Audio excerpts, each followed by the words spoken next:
وہ حضرت علامہ عین کا انقرار بھی ہوا کرتے تھے ہمارے یہاں. تو مجھے تو اب یہ ہے کہ عین غین ہو گئے ہیں, اور وہ جو تھا کہ یہ والی یہ چھلا انگوٹھی گمانی کب ہے, یہ ساری چیزیں ہم نے دیکھی. وہ عین والے ناموں والے جو آئے تھے وہ کدھر ہے؟ سائی ویسے کدھر ہے؟ تھوڑے تو محلے دار ہے. سائی بہت عقل مند نکلے ہیں, سائی نے باری لی, سائی چشموں پہ چھٹیاں منا رہے ہیں گرمیوں کی بچوں کے ساتھ. بہت عقل مند نکلے ہیں. سائی نے باری لی ہے بڑے سکون کے ساتھ, اور اس کے بعد ایسے غائب ہوئے ہیں. ویسے وہ واحد بندہ ہے جو سمجھدار نکلا ہے. وہ کلپ دیکھا ہے آپ نے؟ وہ ایک خاتون کھڑی ہوتی ہے تو اس کو کہتے ہیں آپ مجھے جانتی ہو؟ میں نہیں جانتی. بندہ کہتا ہے یہ پنجاب کا شہباز شریف ہے. بس جی ہمارے پرائم نام ہی کافی ہے یہاں پہ. امین صاحب آپ سب کی اجازت ہو تو میں بریک لے لوں, ورنہ فیضی صاحب تو کسی کو آج کوئی سانس نہیں لینے دے رہے. یہاں پہ لیں گے ایک چھوٹی سی بریک. اسٹے ود اس.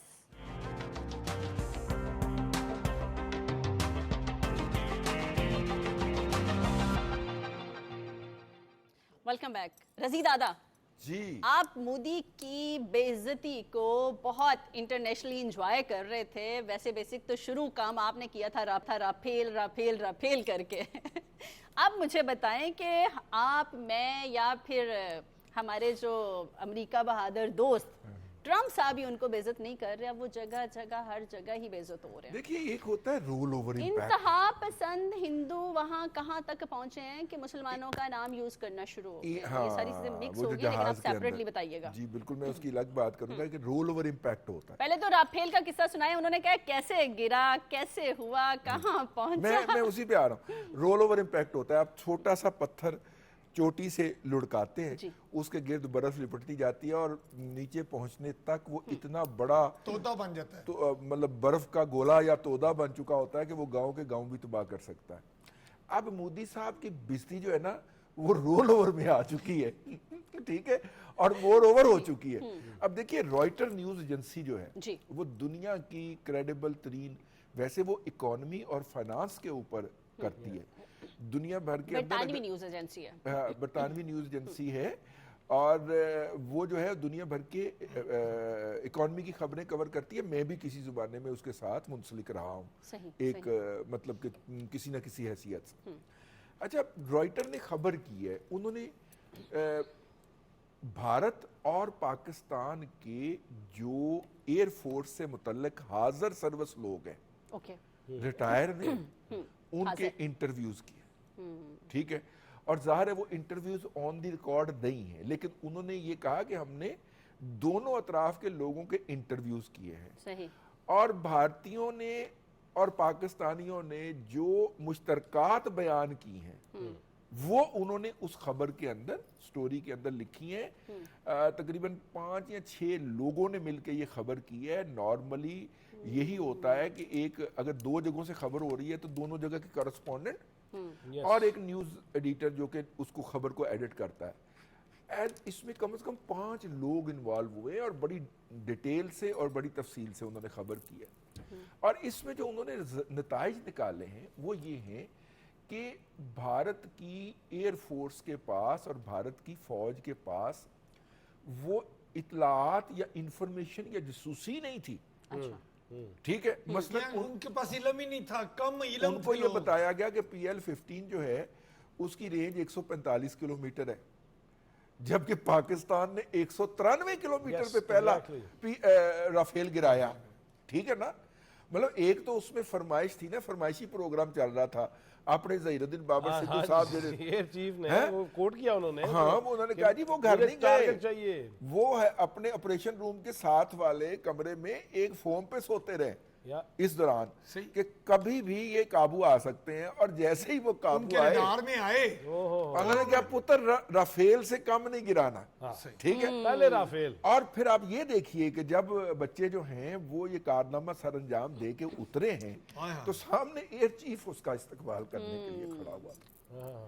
سر یہ بڑی بات ہوتی ہے کہ آپ کا ٹاپ باس جو ہے کمانڈر جو ہے وہ آپ کے ساتھ اس پہ بھی تھا, وائرلیس پہ بھی تھا, اور جب آپ کارنامہ سر انجام دے کے اترے تو وہاں پہ وہ کھڑا آپ کا استقبال کر رہا تھا شاباش دینے کے لیے. ایک بات. اچھا دوسری بات انہوں نے یہ کہی ہے, اچھا اب اس میں جیسے ہی ہمارے انہوں نے میزائل چھوڑا ہے تو انہوں نے کر لی اپنی ریڈار آف کر لیے. اب ریڈار سے کیچ کرنا ہوتا ہے, ان کے ریڈار نے ہمارے جہاز کو, ٹھیک ہے, یس ٹھیک ہے نا, تو ریڈار نے جب اپنا ریڈار آف کر لیا جہاز نے, تو پھر جہاز اڑ کیسے رہا تھا؟ جو پاکستان کی سگنل کور ہے, ہاں جی, وہ ہمارا جہاز اس کا ڈیٹا اٹھا رہا تھا نیچے سے اور اس کی مدد سے آگے جا رہا تھا, اور سگنل کور والے جو ہیں وہ میزائل کو گائیڈ کر رہے تھے. یعنی انڈیا جو تھا وہ روایتی طور پہ تھا کہ یار انہوں نے کوئی میزائل نہیں چھوڑا, یہ طیارے ہیں ہی نہیں یہاں پہ. وہ جب تباہی ہو گئی تو پتہ چلا, جب وہ جس کو امین حفیظ کہتے ہیں راکٹ بج گیا, فیتی ہو گئے, جب وہ فیتی ہو گیا امین حفیظ کے بقول, تب ان کو پتہ چلا کہ ہمارے ساتھ کیا ہو گئی ہے. ٹھیک ہے, ہائے لیمو, ناریل, ہری مرچیں سب ضائع ہو گئے رضی دادا. اب دیکھیے, اب اچھا دوسری بات, اب دیکھیے انڈیا جو ہے نا کنٹینیوسلی سرکس میں چلتا ہے, اور وہ کنٹینیوسلی جھوٹ بولتے ہیں, جھوٹ رڑکتے ہیں, بلوتے ہیں, جس کو اردو میں کہتے ہیں, چرن کرتے ہیں, اور پھر وہ دنیا کو سیل کرتے ہیں. ٹھیک ہے, اب دیکھیے جہاز کے اندر ایک شخص نے اللہ اکبر کے نعرے لگانے شروع کر دیے اور کہا کہ جہاز میں بم ہے. اور چلیں وہ تو الگ بات ہے, لیکن یہاں پہ میں اپنی بات کرتی چلوں کہ پوری دنیا نے اعتراف کیا ہے کہ پاکستانی پائلٹس جو ہیں نا وہ بہادر بھی ہیں اور لائق بھی ہیں, لیکن انڈیا والے اب بھی بھارتی اب بھی تک پریشان ہیں کہ مسئلہ رافیل میں تھا یا مسئلہ ہمارے پائلٹوں میں تھا. ابھی تک ان کی یہ کنفیوژن ہی دور نہیں ہوئی. رضی دادا, میں امین صاحب کی طرف فکرہ میں ایڈ کر لوں, آپ نے پائلٹ کے حوالے سے بات کی, پہلے ہی کہہ دیا. 1982 کے اندر جب پاکستان کو F-16 ملے تھے جی امریکہ کی طرف سے, 2 گھنٹوں کا پروگرام رکھتے ہیں, اس وقت امریکن ایئر چیف جو تھے ان کی وہ بات نہیں بھولتی کہ ہمارا بہترین طیارہ جو ہے وہ بہترین ہاتھوں میں جا رہا ہے. ایگزیکٹلی, یہ اس وقت اس نے کہا تھا. صحیح, ٹھیک ہے, اور پاکستان کے پائلٹ جو ہیں ہمیشہ سے ان کی دھاک رہی ہے مہارت کی, بہادری کی. یہ مطلب اور ہم نے جنگ کیسے جیتی ہے یہ اب ہم اپنے ہی پروگرام میں آپ کو ایک ایک چیز بتاتے رہتے ہیں, اب بھی کچھ سیکھ لیجئے گا عقل مندوں. امین صاحب, انتہا پسند ہندو مسلمانوں کو بدنام کرنے پہ لگے ہوئے ہیں. جیسے رضی دادا نے بات سٹارٹ کی کہ جہاز میں اللہ اکبر کا نعرہ لگایا جب کہ میں یہ کر دوں گا وہ کر, جب ان کو پکڑ کے پتا چلا یہ تو ہندو ہے, اب یہ کون سے اونچے ہتھ کنڈے شروع کر دیے. اور بی جے پی کا کارکن, میں آپ کو بتاؤں, رضی دادا بتا رہے تھے کہ جو انڈیا ہے نا وہ ایک ان کی جو مینوفیکچرنگ ہوئی ہے نا, جس کو کہتے ہیں نا مینوفیکچرنگ فالٹ رہ جانا کسی کا, بھارت کا ایک مینوفیکچرنگ فالٹ رہ گیا ہوا ہے جس کو وہ اپنی بہادری سمجھتے ہیں. وہ مینوفیکچرنگ فالٹ ان کے اندر کیا ہے, وہ سمجھتے ہیں اپنے آپ کو کہ ہم آئی ٹی کی دنیا کے بہت بڑے بادشاہ ہیں. وہ اصل میں جھوٹ کا پلندہ ہوتے ہیں, لسی رکھتے ہیں پوری طرح جھوٹ کی, اور پھر اپنی ٹیکنالوجی کے ذریعے, فلموں کے ذریعے, اب میں یہ لفظ کہہ نہیں سکتا کہ وہ جو حسن کی پریاں دکھا کے ڈریس کم سے کم رکھ کے وہ جس طرح پوری دنیا کو بیوقوف بناتے ہیں. کبھی آپ انڈیا جائیں, آپ پاکستان سے جہاز میں بیٹھتے تھے نا, اب تو خیر نہ انڈیا کے ساتھ ہمارا ایئر رابطہ ہے, نہ ریل رابطہ ہے, نہ روڈ رابطہ ہے, ہم نے سارے رابطے انڈیا کے اس وقت فیتی کر دیے. جس دن بحال کرنے چاہیے, ہم جا کے پوچھیے سر مجھے انڈیا, مجھے بھارتی الیکشن کور کرنے کا موقع ملا, میں اپنے چینل کی طرف سے انڈیا گیا, صاحب کا چینل, ہاں صاحب, جب میں وہاں پہ جہاز سے ہم لاہور سے اڑے دلی اترنے والے تھے, آئے ہائے ہائے ہائے, امین حفیظ سوچ رہا تھا کہ ادھر کوئی کترینہ کیف ہوگی, ادھر کوئی وہ جو دلی انڈین گیٹ ہوگا, اس میں مادری ڈشٹ مجھے نظر آئے گی.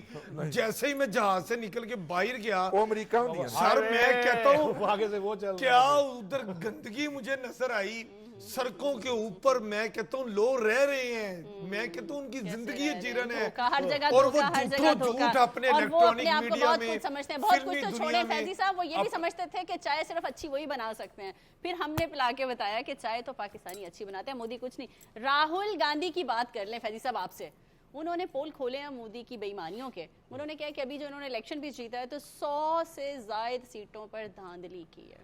یہ ہم نہیں کہہ رہے, ان کا اپوزیشن لیڈر کہہ رہے ہیں. میں ایک جملہ کہہ کے اس کے بعد اس پہ آتا ہوں. ابھی بات ہوئی کہ ہمارے پائلٹ کتنے جاں باز ہیں اور جتنے جیدار ہیں اور وطن پہ کٹ مرنے کو تیار ہیں, اور اس کے ساتھ ساتھ بڑے